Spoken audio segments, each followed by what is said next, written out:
फरीदाबाद के फतेहपुर बिलोचपुर गांव में पुराने लेन देन और मारपीट के विवाद का बदला लेने के लिए दो भाइयों ने 37 वर्षीय पवन कुमार पर कुल्हाड़ियों से जानलेवा हमला कर दिया। हमले में पवन गंभीर रूप से घायल हो गया, जिससे उपचार के लिए अस्पताल में भर्ती कराया गया। पुलिस ने दोनों आरोपियों को गिरफ्तार कर लिया है। क्राइम ब्रांच के एसपी वरुण दहिया ने बताया कि 22 जनवरी को पवन फतेहपुर बिलोच रोड पर स्थित अपनी दुकान पर मौजूद था, जहां वह पत्थर और गाटर और मेटेरियल का कारोबार करता था। इसी दौरान बाइक पर सवार होकर आए वेद प्रकाश और उसका चचेरा भाई बलराम वहां पहुंचे।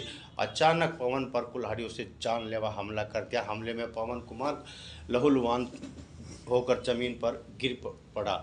आइए सुनिए क्या कहते हैं एसपी वरुण दहिया। 22 जनवरी की एक वारदात को अंजाम दिया गया था, जिसमें मुख्यतः तौर पर एक वीडियो वायरल हुई थी, जिसमें कुल्हाड़ी कांड के संदर्भ में काफी चीजें सवाल पूछे जा रहे थे कि कुल्हाड़ी कांड करा गया है, जिसमें कुल्हाड़ी मार के और अवैध हथियार का इस्तेमाल करके एक व्यक्ति विशेष जिसका नाम पवन है, बल्लवगढ़ का रिहायशी है, उसके साथ वारदात को अंजाम दिया गया था। और उस वारदात के दौरान कुछ दो सस्पेक्ट्स जो अननोन सस्पेक्ट्स थे, उस दौरान उन्होंने वारदात को अंजाम दिया और जिनकी मुख्य तौर पर पहचान हुई वेद प्रकाश और बलराम के नाम पर। वेद प्रकाश और बलराम ने ही इस वारदात को अंजाम दिया, एक अवैध हथियार का इस्तेमाल करते हुए और कुल्हाड़ी का इस्तेमाल करते हुए जानलेवा हमला करा पवन के ऊपर। तो उसकी एक सीसीटीवी वायरल हुई थी, जिस संबंध में जो हमारे कमिश्नर पुलिस हैं श्री सतेंद्र गुप्ता, उनकी दिशा निर्देश में और हमारे डीसीपी क्राइम मुकेश मल्होत्रा साहब की मार्गदर्शन में हमारी क्राइम ब्रांच की टीम ऊंचा गांव के इंचार्ज सुंदर ने इनको पकड़ने में सफलता प्राप्त करी है। और काफी समय से भरसक इनका प्रयत्न और प्रयास चल रहा था कि जल्दी से जल्दी इनको पकड़ा जाए।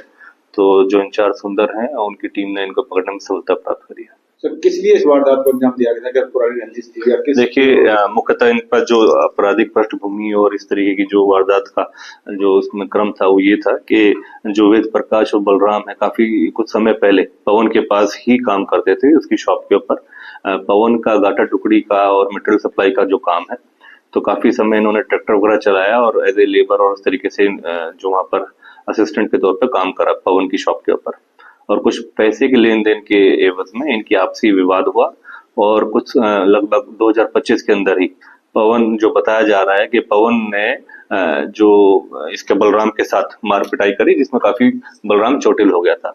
उसी एवज में, उस घटनाक्रम का बदला लेने के एवज में जो इसका जो कजन ब्रदर है, जो वेद प्रकाश, बलराम और वेद प्रकाश ने इस चीज की प्लानिंग करी कि इस तरीके से बदला लेने के लिए पवन के साथ मार पिटाई करेंगे और उसी एवज में, उसी क्रम में इन्होंने जाके इस वारदात को अंजाम दिया। कितने रुपए का लेन देन था? हाँ जी, कितने रुपए का लेन देन था? लगभग 18,000 के आसपास का लेन देन था। उसमें एक मुकदमा भी दर्ज है, जब बलराम के साथ मार पिटाई हुई थी। जो पवन और एक दूसरा ने एक बिट्टू है, उसके बारे में बताया जा रहा है। तो उसी एवज में ये वारदात को अंजाम दिया गया, जिस पर दोनों को ही पकड़ने में पुलिस ने सफलता प्राप्त करी है। अब रिमांड हासिल करके इनसे जो संबंधित जो असला इस्तेमाल हुआ था और कुल्हाड़ी थी, वो सारी चीजें बरामद करी जा रही है। क्या आरोपियों के ऊपर पहले ही पीछे भी कोई मुकदमा दर्ज है? नहीं, उसके बारे में संज्ञान लिया जा रहा है। ऐसी कोई पृष्ठभूमि इनकी इस तरीके की नहीं है, लेकिन क्योंकि आपसी रंजिश थी, उसी दौरान इस घटनाक्रम का हुआ। कुल्हाड़ी और जो हथियार है, जो कहाँ से बरामद किया गया, किस तरीके से और कहाँ से खरीदा गया, क्या उसके बारे में इन्वेस्टिगेशन के अंदर सारी चीजें का संज्ञान लिया जा रहा है। संबंधित जिससे भी वो प्रोक्योर किया लिया गया, उसके बारे में, उनके संबंध में, उसमें भी उनके खिलाफ कार्रवाई करी जाएगी। जल्द से जल्द उनको पकड़ा जाएगा। क्या दो ही आरोपी हैं या और? अभी 2 ही आरोपी थे, सीसीटीवी के अंदर भी 2 ही आरोपी आ रहे हैं। पहले भी कोई मुकदमा है? नहीं, अभी ऐसा कुछ नहीं सामने बात नहीं। Thank you.